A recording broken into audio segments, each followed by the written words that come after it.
హల్లెలూయా,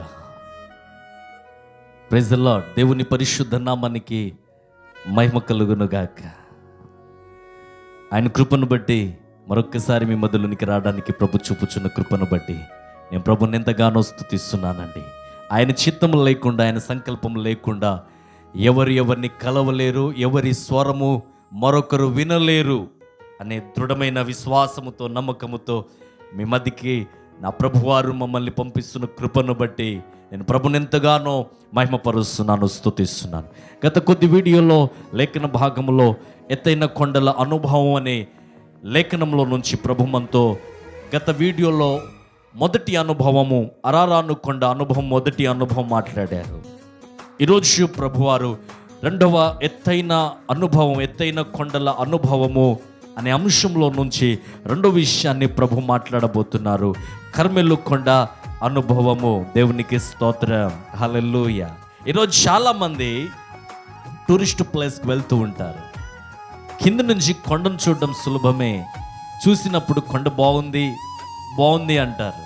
కానీ ఆ కొండ ఎక్కిన తర్వాత వావ్, బ్యూటిఫుల్, వండర్ఫుల్ అని ఎంతో సంతోషకరంగా చుట్టుపక్కల అన్ని చూడడానికి ఇష్టపడుతూ ఉంటారు. ప్రిచిల్లి ప్రీతముడా, ఎత్తైన అనుభవం నీకు ఉండాలి. లోతైన అనుభవము, ఎత్తైన అనుభవం నీకు ఉండాలి. ఎత్తైన అనుభవములో కర్మేలు కొండ అనుభవం గురించి ప్రభు నీతో మాట్లాడుతున్నాడు. కర్మేలు కొండ యొక్క అనుభవం ఏంటయ్యా అని చూస్తే, 2 తలాంపులు కలిగిన మనుషుల మధ్య ఏలియా నిలబడుతూ చెబుతున్న ప్రసంగం. 2 తలాంపుల మధ్య కలిగి ఉన్న మనుషుల ఎదుట ఏలియా నిలబడి చేస్తున్న ప్రసంగం, చేస్తున్న కార్యం ఇశ్రాయేలు ప్రజలను, అదేవిధంగా ఇతర సంబంధమైన ఆరాధించే వ్యక్తులు 2 తలాంపుల మధ్య యెహోవా దేవుడా, బయలుదేవుడా అని 2 తలాంపుల మధ్య ఆలోచిస్తున్న ప్రజల మధ్య ఏలియా వెళ్ళి ఇదిగో ఈ విధంగా చెబుతున్నాడు, ఇంకెన్నాళ్ళు మీరు 2 తలాంపుల మధ్య ఉంటారు? రండి, ఇదిగో ఈరోజు యెహోవాయా దేవుడా, బయలా దేవుడా అనేది నేను రుజువు చేస్తాను. మీ తరపున ప్రవక్తలను తీసుకొని రండి, మీ తరపున జ్ఞానుల్ని, బలవంతుల్ని తీసుకొని రండి. నేను యెహోవా పక్షమున ఒక్కడినే నిలబడతానని చెప్పి 2 తలాంపుల మధ్య కలిగిన మనుషుల ఎదుట, ప్రజల ఎదుట యెహోవాయే దేవుడని చెప్పడానికి ఏలియా నిలబడుతున్నట్టు మనకు మొదటి రాజుల గ్రంథం 18వ అధ్యాయము, 19 నుంచి 21 వచనంలో మనకు స్పష్టంగా కనబడుతుంది. ఈ మాట వింటున్న చెల్లి, తమ్ముడా, ఈరోజు 2 తలాంపుల మధ్య వెళుతున్న వ్యక్తివి నీవే కావచ్చు. ప్రభు నీతో మాట్లాడుతున్నాడు. 2 ఆలోచనలు, సొంత నిర్ణయం, దైవ చిత్తం. సొంత ఆలోచన బైబిల్ వాక్యం, సొంత ఆలోచన తండ్రి యొక్క సలహా. 2 ఆలోచన చేత నడిపించబడుతున్న నీవు జరుగుతుందో జరగదో, కార్యం జరుగుతుందో జరగదో అనే ఆలోచనతో చాలామంది 2 తలాంపుల మధ్య జీవిస్తున్న వారు ఎంతో మంది ఉన్నారు. నిజంగా యేసుక్రీస్తు ప్రభువారు దేవుడో కాదో అన్ని 2 తలాంపుల మధ్య కూడా జీవించేవారు చాలామంది ఉంటారు. ఒకరోజు నా దగ్గరికి ఒక తమ్ముడు వచ్చాడు. అన్నా, యేసు ప్రభునే ఒక్కరినే దేవుడిగా ఎందుకు నువ్వు అంగీకరిస్తున్నావు? ఎందుకు?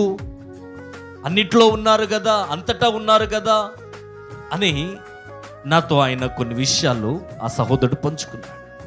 అప్పుడు నాలో నుంచి కలిగిన ఆలోచన, నేను అనుభవించిన అనుభవము, ఈరోజు నేను అడిగాను, నీ పేరు కలిగిన వ్యక్తివి నీవే. నీ ఒక్కరికే ఒక్క ఏలుముద్ర మరొక్కరికి లేనప్పుడు, నీ ఒక్కరికే ఉన్నప్పుడు అనేకులకి వేలుముద్రలు ఉన్నంత మాత్రం నువ్వు కాదు కదా అని నేను అడిగాను. అవునన్నా, నా ముద్ర మరొకరికి లేదు. వేలుముద్రలు అందరికీ ఉంటాయి. ఏలు మీద, బొటన వేలు మీద అందరికీ గీతలు ఉంటాయి, ముద్ర పడుతుంది. కానీ నా ముద్ర వాళ్ళది, వాళ్ళ ముద్ర నాది ఒకటి కాదు కదా. ఎస్, 2 తలాంపులు.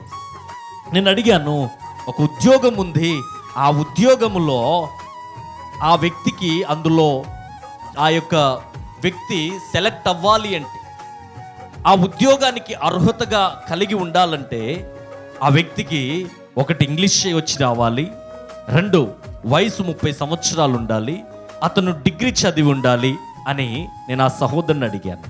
ఒక ఉద్యోగ విషయంలోనే ఒకే వ్యక్తిలో 3 గుణాలు ఉండాలి. 1 వయసు 30 సంవత్సరాలు ఉండాలి, ఇంగ్లీష్ ఖచ్చితంగా అతనికి రావాలి, డిగ్రీ చదివి ఉండాలి.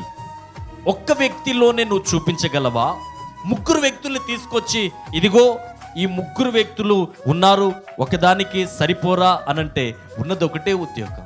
ఒక ఉద్యోగానికి ఒకే లక్షణం కలిగిన మనిషి అవసరం ఉన్నప్పుడు ఆ ఒక్క వ్యక్తికి 3 అనుభవాలు, 3 స్వభావాలు కలిగి ఉండాల్సి ఉన్నప్పుడు దైవ విషయంలో 2 తలాంపులు ఎందుకు కలిగి ఉన్నావు సహోదరుడా అని నేను అడిగాను. అన్నా ఎలా తెలుసుకోవచ్చు అని అతను నన్ను అడిగినప్పుడు ఒకటే మాట, వెతుకో. ఆయన అంతటా ఉన్నాడు, ఆయనను పిలిస్తే పలుకుతాడు, ఏ విధంగా పిలిచినా ఆయన పలుకుతాడు. దేవుడా నాకు కనబడు, దేవుడా నీ స్వరం నాకు వినిపించు అని చెప్తే ఆయన ఖచ్చితంగా నీకు ప్రత్యక్షం అవుతాడు. వెతుకు, దైవ అన్వేషణలోనికి రా. ఈరోజు 10th పాస్ కాని వ్యక్తికి ఇంటర్మీడియట్లో ఏ గ్రూప్ తీసుకుంటే ఏ ఉద్యోగం వస్తుందనే అనుభవం తనకి ఎలా వస్తుంది? 10th పాస్ అయి ఇంటర్మీడియట్లో అడుగు పెట్టబోయే ముందే ఆ వ్యక్తితో అంటారు, ఎంపీసీ తీసుకుంటే, బైపీసీ తీసుకుంటే, సిఈసి తీసుకుంటే ఇదిగో పలాని ఉద్యోగం వస్తుందనే ఒక అనుభవము ఇదిగో ఆల్రెడీ స్కూల్లో వారికి 10th ఎగ్జామ్కి ముందే 1 నెల ముందే వారికి ఎక్స్ప్లెయిన్ చేస్తారు. అటువంటిది దైవ అన్వేషణ నీకు ఆలోచన రాకుండా ఎలా పడితే ఏది పడితే అది అనే వేలో వెళ్ళిపోతే కాదు. దేవుడు అనేవాడు ఉన్నారు, ఒక్క సూర్యుడే ప్రపంచానికి సరిపోతున్నాడు. ఆ దేవుడు అనేవారు ఉన్నారు. ఆ దేవుణ్ణి ఎలా వెతకాలనేది ఇదిగో ఆ అనుభవం రావాలంటే 10th పాస్ అయిన వ్యక్తికి ఇంటర్మీడియట్లో ఏ గ్రూప్ తీసుకుంటే ఆ ఉద్యోగము సంపాదిస్తామో నువ్వు కలిగి ఉన్న మార్గములో సత్యం నువ్వు వెతకాలి, సత్యాన్ని వెతకాలి. సత్యాన్ని నువ్వు వెతికినప్పుడు, నువ్వు కలిగి ఉన్న దాంట్లోనే సత్య అన్వేషణలోనికి నువ్వు వెళ్ళినప్పుడు, విమర్శిస్తే ఆయన దొరకడండి, ఇతరులను వ్యతిరేకంగా మాట్లాడితే ఆయన కనబడడండి, ఆయన నీకు దొరకడండి. అందరినీ గౌరవిస్తూ ప్రతి దాంట్లో ఏ మర్మము దాగుంది, ఏ సత్యము దాగుందని తెలుసుకుంటూ సత్య అన్వేషణలోనికి వెళ్ళి సత్యస్వరూపి అయిన దేవుణ్ణి నువ్వు తెలుసుకోవాలి. ఆ సహోదరుడితో నేను అదే పంచుకున్నాను. ఈ మాట వింటున్న చెల్లి తమ్ముడా, 2 తలాంతుల మధ్యలో ఉన్నావా? బాప్తిసం తీసుకుంటే నా బ్రతుకు మారుతుందేమో అనే ఆలోచనలో ఉన్నావా? ఒకే తలాంపుతో కలిగి ఉండు. నేను అంగీకరిస్తున్నాను ప్రభా, నిన్ను నా సొంత రక్షకుడిగా నిన్ను అంగీకరిస్తున్నాను, నువ్వేమైనా చేయగలవని ఒక దృఢమైన విశ్వాసంతో, నిరీక్షణతో ఒకే తలాంపుతో ఆయన దగ్గరికి నువ్వు రాగలిగితే దేవుడు కార్యం చేయగలడు. ఒక శతాధిపతి ఆయన దగ్గరికి వస్తున్నాడు, విశ్వాసంతో దృఢమైన నమ్మకంతో ఆయన వస్తున్నాడు. ఒకే తలాంపుతో వస్తున్నాడు, 2 తలాంపులతో ఆయన దగ్గరికి రావట్లేదు. ఒకే ఒక తలాంపు. ఇదిగో శతాధిపతి వచ్చి, నా దాసుడు ఇదిగో పలాని చోట ఉన్నాడు, అతనికి స్వస్థత కలగాలని, నీకు ఇక్కడ నువ్వు మాట సెలవిస్తే చాలు. అదేంటండి, ఎన్ని తలాంతో కలిగి ఉన్నాడు, నువ్వు ఇక్కడ మాట సెలవిస్తే ఖచ్చితంగా అక్కడ కార్యం జరుగుతుందా అనే ఆలోచనతో ఆయన పలకట్లేదు. ఆయన పలుకుతున్న మాట, శతాధిపతి ఇదిగో నా దాసుడు అనారోగ్యంతో ఉన్నాడు, నువ్వు మాట మాత్రమే సెలవిమ్మని ఒకే ఒక తలాంపుతో కలిగి ఇదిగో శతాధిపతి అడుగుతున్నట్టు లేఖనాలు కనబడుతున్నాయి. ఈ మాట వింటున్న చెల్లి తమ్ముడా, ఒకే ఒక తలాంపు. దేవుడు చేయగలడు, దేవుడు ఏదైనా చేయగలడు, ఆయనకు సమస్తము సాధ్యమో అనే విశ్వాసముతో, నిరీక్షణతో నువ్వు దేవుణ్ణి ఎతకాలి. దేవుని యందు నమ్మిక ఉంచాలి, విశ్వాసం ఉంచాలి. 2 తలాంపుల మధ్య ఉంటే నువ్వు పడిపోతావు.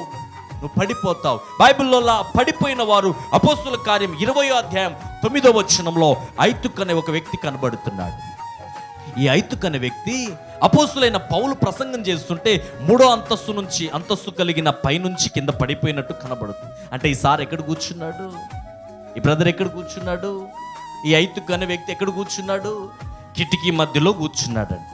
అంటే సగం కాళ్ళు చేతులు, సగం కన్ను, సగం చెయ్యి, ఒక చెయ్యి, ఒక కన్ను, ఒక కాలు ఒకవైపు కిటికీ మధ్యలో కూర్చొని లెఫ్ట్ హ్యాండ్ సంబంధించిన కన్ను, చెయ్యి, కాలేమో మందిరంలోనికి సమాజంగా కూర్చున్న చోట సగం అటు సగం ఇటు, అంటే 2 తలాంపులు, 2 ఆలోచన. సగం ఇటు మునిగాడు, సగం ఇటున్నాడు. ఏం జరిగింది? గాఢ నిద్రలోనికి వెళ్ళిపోయి అక్కడి నుంచి కింద పడ్డాడంట. ఏం జరుగుతుందండి? పడితే చచ్చిపోయాడు ఆల్రెడీ. ఎత్తబడిన నుండి రాయబడి ఉంది.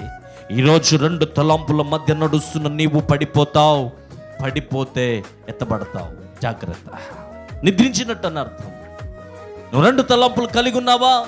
వద్దు చెల్లి, తమ్ముడా. 2 తలాంపుల మధ్య ఉంటే నీవు పడిపోతావు. ఎస్, తెల్లవారుజామున యేసుక్రీస్తు ప్రభువారు నీళ్ళ మీద నడుచుకుంటూ వస్తుంటే పేతురు, ప్రభువా నీవే అయితే నన్ను కూడా నీటి మీద నడిపించు, నేనే అని చెబుతున్నా కూడా నడవడానికి ధైర్యం చాలట్లేదు. మొదట నమ్మాడు. మొదటి తలాంపు ఏంటి తెలుసా? పడవల నుంచి నీవే అయితే నేను నీళ్ళ మీద నడుస్తాను ప్రభువా అని నీళ్ళ మీద అడుగు పెట్టడానికి దేవుడే నిజంగా అని ఒక తలాంపు కలిగి అడుగు పెడుతున్నాడు. కొంచెం దూరం వెళ్ళగానే గాలి వీస్తున్న శబ్దాన్ని విని వెంటనే మునిగిపోసాగినని రాయబడి ఉంది. 2వ తలాంపు, అయ్యో నేను మునిగిపోతానేమో, నా పరిస్థితి ఏంటి అనే ఆలోచనలోనికి వెళ్ళిపోయాడు. పేతురు నీళ్ళలో మునిగిపోయినట్టు కనబడుతుంది. యేసు ప్రభువారు చేపట్టుకుని పైకి లాగినట్టు కనబడుతుంది. చెల్లి, తమ్ముడా, 2 తలాంపులు కలిగి నడిస్తే మునిగిపోతావు. 2 తలాంపులు కలిగి జీవిస్తే పడిపోతావు. అందుకే ప్రభు అంటున్నాడు, ఏలియాలో నుంచి మాట్లాడుతున్న మాట, ఒకే తలాంపు కలిగి ఉండు, ఆయన సమర్థుడు. ఎస్, శద్రక్, మేషక్, అబేద్నెగో, దానియేలు అంటున్న మాట, మా దేవుడు సమర్థుడు. ఒకే ఒక తలాంపులు కలిగి అగ్ని గుండములో మేము పడవేయబడినను మా దేవుడు సమర్థుడు. మమ్మల్ని కాపాడడానికి, రక్షించడానికి మా దేవుడు సమర్థుడు. కాపాడకపోయినను, ఇదిగో మేము చనిపోయినను, అగ్ని చేత కాల్చబడినను, పరదేశంలో మేము ఉంటామనే ఒక దృఢమైన ఒకే ఆలోచన కలిగి వారు రాజు ఎదుట నిలబడుతున్నట్టు కనబడుతుంది. ఈ మాట వింటున్న చెల్లి, తమ్ముడా, నువ్వెవరివైనా సరే ఒకే తలాంపు కలిగి ఉండు. నా దేవుడు ధవలవర్ణుడు. ఆయన నా జీవితంలో ఏమైనా చేయగలడు.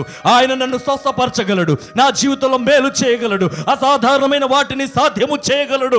ఓ, ఆయన నమ్మదగిన వాడని నీవు దృఢమైన విశ్వాసముతో ఒకే ఒక తలాంపుతో ఆయన వైపును చూడగలుగుతున్నావా? చూడగలుగుతున్న నీ జీవితంలో ఒక కార్యము జరగబోతుంది చెల్లి, తమ్ముడా. ఒక కార్యం జరగబోతుంది. ఒకే తలాంపుతో ఉన్న నీ జీవితంలో మూయబడిన ద్వారాలు తెరవబడబోతున్నాయి. హల్లెలూయా. ఆయన వైపు చెల్లి, తమ్ముడా, చూడు నాన్న, ఆయన వైపు చూడు. ఏలియాదే అంటున్నాడు, ఓ ఇశ్రాయేలు ప్రజలారా, ఇంకెన్ని దినాలు 2 తలాంపుల మధ్య ఉంటారు? ఇదిగో ఆయనే దేవుడని, ఇదిగో నేను ఆకాశము నుంచి అగ్ని కురిపించగలుగుతాను. ఆ దహించు అగ్నినితో మాట్లాడుతున్నాడు. ఒకే తలాంపు కలిగి ఉండు, ఒకే ఆలోచన. ఆయన నమ్మదగిన వాడు, నాకు ఎప్పటికైనా సహాయం చేయగలడు అని ఒక విశ్వాసము, ఒకే ఆలోచన కలిగి. ఎస్, ఈ కర్మెలు కొండ అనుభవము నీ జీవితంలో రావాలని ప్రభు ఆశపడుతున్నాడు.